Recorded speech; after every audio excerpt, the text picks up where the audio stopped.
We're talking about WikiLeaks founder Julian Assange and allegations of Russian cyber attacks. During his interview with Fox News' Sean Hannity this week, Assange was asked whether mainstream media in the U.S. is dishonest. It's very dishonest. Corrupt is interesting. It depends on your definition. If you look at what we published in the if they're colluding with Hillary, that's not corrupt. It's an ethical corruption. They're not identifying it to their audiences. They claim that they're objective journalists. It's ethically corrupt. Corrupt by corruption also means something in law, which is that you're taking money in exchange. Okay. So I don't think that collusion. They're colluding, yeah. Okay, because they share her political agenda. Well, why else would they collude? Or they hate Donald Trump? I think that's an optimistic interpretation, that they share the political agenda. Well, explain that. It's more like, you rub my back, I'll rub yours. I'll give you, I'll give you information. You'll come to my, I'll invite you to my child's christening or our next big party, or do you know what I mean? That's WikiLeaks founder Julian Assange on Fox News.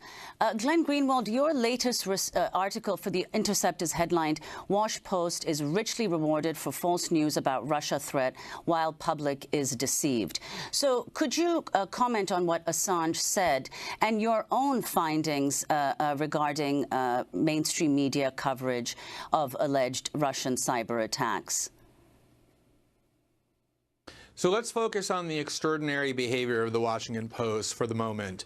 They have produced two of the most humiliating debacles in American journalism over the last several years, and these two humiliations have taken place just within the last 6 weeks, both of which were about completely fictitious and fabricated claims about the threat posed by Vladimir Putin and Russia. The first was on November 24th, when they claimed, based on a newly formed anonymous group, that there has been a very widespread, successful effort to implant Kremlin propaganda in the American discourse.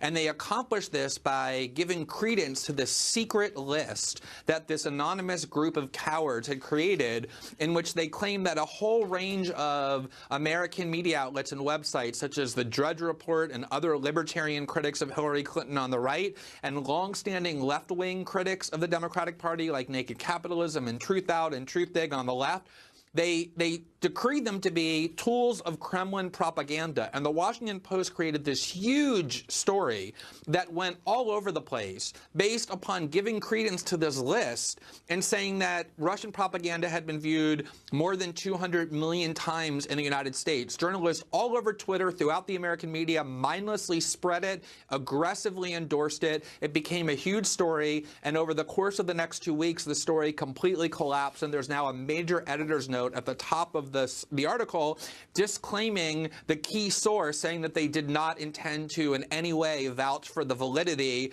of the findings of the source on which the entire story was based. But even more embarrassing was this weekend when the Post trumpeted this story on Friday night that Vladimir Putin and Russia had hacked into the electric grid of the United States through a Vermont utility, which caused Vermont officials like the governor and Senator Pat Leahy to issue statements saying Vladimir Putin is trying to endanger the safety and the welfare of Vermonters by stealing their heat in the winter. The whole story, from start to finish, turned out to be a complete fabrication. There was no invasion of the American electric grid. The malware that was found on one laptop had nothing to do with Russia.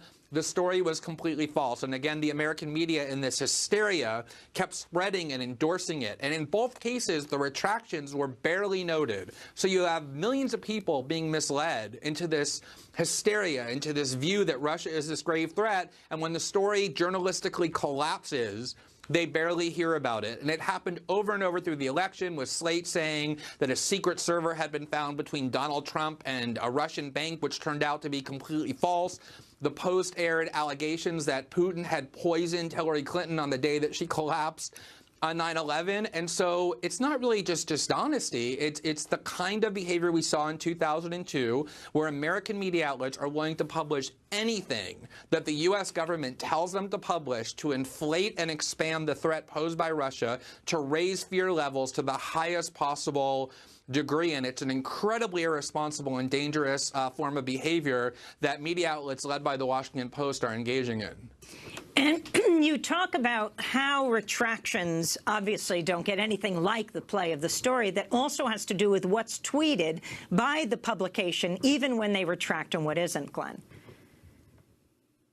Right. So let me just give you two examples of just the corruption that's at play here. So when the Post unveiled their huge story about Russia fake news based on this McCarthyite list that has been proven to be a fraud, they had Marty Baron, the executive editor, the widely respected executive editor of the paper, go onto Twitter and announce this huge expose. And predictably, it got tweeted and retweeted and shared thousands and thousands of times by all of the biggest journalists with the biggest social media followings.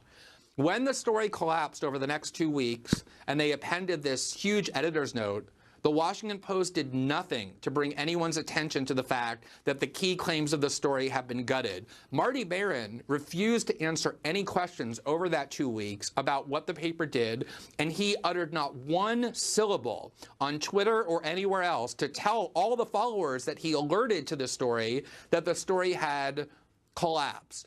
With the story that I just talked about over the weekend of how Putin had wanted to steal the heat from Vermonters to make them suffer in the winter, Brent Staples, who works for the New York Times editorial page, went on Twitter and said, "Our friend Putin has invaded the U.S. electric grid."